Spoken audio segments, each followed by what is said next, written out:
Good morning class. आइए YouTube में आपका बहुत ही स्वागत है। आप लोग के बीच आज सब्जेक्ट वर्ब ऑफ एग्रीमेंट को लेकर चल रहे हैं। देखिए यहाँ दिया हुआ है नीडेंट हो या डियरेंट का प्रयोग हरदम सिंगुलर हो या हो प्लूरल सब्जेक्ट के साथ, सिंगुलर या प्लूरल सब्जेक्ट के साथ हर वक्त प्लूरल फॉर्म में ही होता है। ठीक ना। नियर क्या कहता है, नीडेंट और डियरेंट का प्रयोग सिंगुलर फॉर्म में हो या प्लूरल फॉर्म में, सिंगुलर सब्जेक्ट या प्लूरल सब्जेक्ट के साथ हर वक्त प्लूरल फॉर्म में ही होता है। आइए एग्जांपल के माध्यम से इसको ठीक तरह से देखते हैं। जैसे दिया हुआ है she needn't go there, she needn't go there, तो सी क्या है, एक सिंगुलर सब्जेक्ट है और इसके साथ क्या हुआ है, से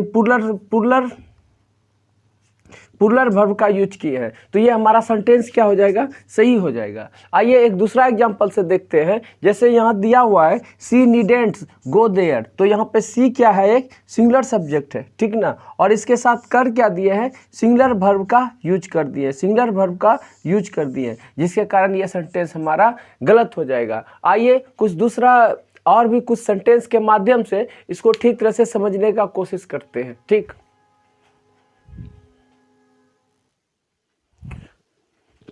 आइए दूसरा सब्जेक्ट के दूसरा एग्जाम्पल के थ्रू इस डियरेंट और नीडेंट का प्रयोग ठीक तरह से समझने का कोशिश करते हैं। आइए यहाँ दिया हुआ है, जैसे यहाँ दिया हुआ है कि ही डियरेंट अपोज हिज फादर, ही डियरेंट अपोज हिज फादर, तो यहाँ पे ही क्या है, एक सिंगुलर सब्जेक्ट है और इसके साथ वर्ब क्या किए हैं, प्लूरल वर्ब का डियरेंट, एक डियरेंट जो है एक प्लूरल वर्ब का यूज कर दिए हैं। ठीक ना। तो ये हमारा सेंटेंस क्या हो जाएगा, सही हो जाएगा। लेकिन दूसरा सेंटेंस में ठीक तरह से देखिए कि दिया हुआ है कि जैसे ही डियरेंट्स अपोज हिज फादर, तो यहाँ पर क्या हुआ है, ही जो एक सिंगुलर सब्जेक्ट है, लेकिन इसको जो है ये डियरेंट को जो है सिंगुलर बनाया गया है, जो ये एक सिंगुलर वर्ब के रूप में यहाँ पे यूज हो रहा है कि, तो ये हमारा क्या हो जाएगा, सेंटेंस गलत हो जाएगा। हम बोले थे कि डियरेंट और नीडेंट का प्रयोग सब्जेक्ट सिंगुलर हो या प्लूरल हो, इसका प्रयोग जो है हर वक्त जो इसके साथ जो वर्ब का प्रयोग होता है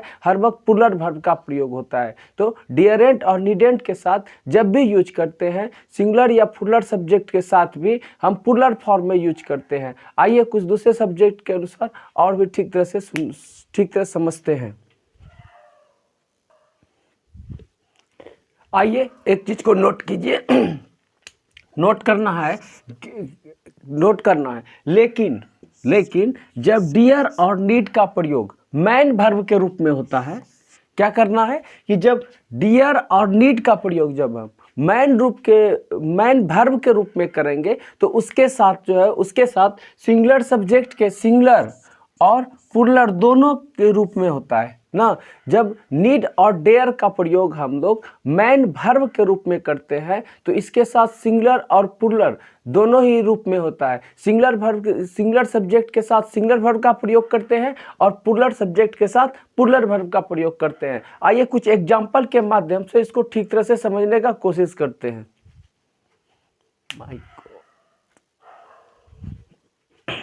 आइए कुछ एग्जाम्पल के माध्यम से इसको ठीक तरह से समझते हैं। जैसे सेंटेंस में दिया गया है कि he dares to face the difficult, क्या दिया हुआ है कि he dares to face the difficult. ठीक ना। तो यहाँ देखिए कि ही क्या है, एक सिंगुलर सब्जेक्ट है, ही क्या है, एक सिंगुलर सब्जेक्ट है और इसके साथ वर्ब क्या किया है, सिंगुलर वर्ब का यूज कर दिए हैं, तो ये सेंटेंस हमारा क्या हो जाएगा, सही हो जाएगा। आइए दूसरा एग्जांपल से समझते हैं। जैसे दिया हुआ है he dares to face the difficult, he dares to face the difficult, तो ही यहाँ पर क्या है, एक सिंगुलर सब्जेक्ट है, लेकिन सिंगुलर सब्जेक्ट है। ठीक ना। ही यहाँ पर क्या है, एक सिंगुलर सब्जेक्ट है। ठीक, और इसके साथ हम कर क्या दिए हैं, प्लूरल वर्ब का यूज कर दिए हैं, तो ये सेंटेंस हमारा क्या हो जाएगा, गलत हो जाएगा। आपको बताए थे कि नीड और डेयर नोट कर लेना है। नीड और डेयर का प्रयोग जब मैन वर्ब के रूप में करते हैं, तो इसके साथ जो है सिंगुलर सब्जेक्ट के साथ सिंगुलर वर्ब का प्रयोग करते हैं और प्लूरल सब्जेक्ट के साथ प्लूरल वर्ब का प्रयोग करते हैं। ठीक ना। आइए और भी एग्जाम्पल के माध्यम से इसको ठीक तरह से समझने का कोशिश करते हैं। जैसे यहाँ दिया हुआ है कि she needs a book, she needs a book. तो यहाँ सी क्या है, एक सिंगुलर सब्जेक्ट है, तो इसके साथ जब भी वर्ब यूज करेंगे तो क्या होगा, सिंगुलर वर्ब का यूज करेंगे। तो ये हमारा सेंटेंस क्या हो जाएगा, सही हो जाएगा। आइए दूसरा सब्जेक्ट देखते हैं। जैसे यहाँ दिया हुआ है she need a book, she need a book, तो सी नीड ए बुक, सी यहाँ एक क्या है, सिंगुलर सब्जेक्ट है, और इसके साथ कर क्या दिया है, प्लूरल वर्ब का यूज कर दिया है, जिसके कारण यह सेंटेंस हमारा क्या हो जाएगा, गलत हो जाएगा। आइए और भी सेंटेंस के माध्यम से सब्जेक्ट वर्ब ऑफ एग्रीमेंट को ठीक तरह से समझने का कोशिश करते हैं।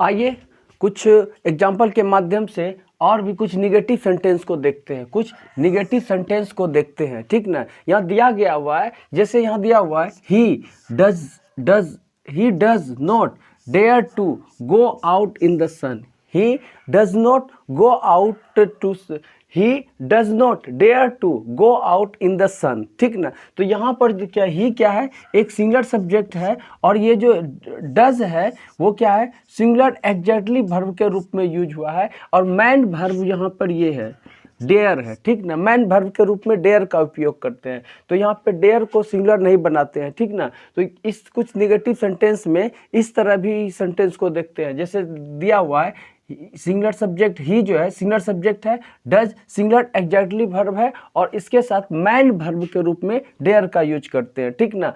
तो ये हमारा सेंटेंस क्या हो जाएगा, सही हो जाएगा, ठीक ना। आइए और ये भी एग्जाम्पल के माध्यम से देखते हैं। जैसे लिखा हुआ है he does not need a book, he does not need a book, जैसे ही क्या है, यहाँ पे ही के यहाँ सिंगुलर सब्जेक्ट के रूप में यूज किया गया है, और इसके साथ सिंगुलर एग्जैक्टली वर्ब डज का प्रयोग किया गया है, और मैन वर्ब के रूप में क्या करता है, नीड का प्रयोग किया है। तो ये हमारा सेंटेंस क्या हो जाएगा, सही हो जाएगा, ठीक ना। डेयर और नीड का प्रयोग निगेटिव सेंटेंस में हम लोग इस प्रकार करते हैं, ठीक ना। और तीसरा एक दीजिए, जिससे दिया हुआ है I do not need a book, I do not need a book, तो आई क्या है, एक प्लूरल सब्जेक्ट है, और प्लूरल सब्जेक्ट है, इसके साथ क्या किए हैं, प्लूरल वर्ब का यूज किए हैं, ठीक ना, और मैन वर्ब के रूप में नीड का प्रयोग किए, ठीक ना। तो ये हमारा भी सेंटेंस क्या हो गया। तो नीड और डेयर का प्रयोग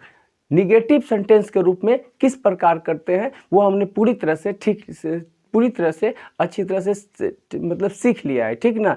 आइए और भी सेंटेंस के माध्यम से कुछ और भी जानने का कोशिश करते हैं।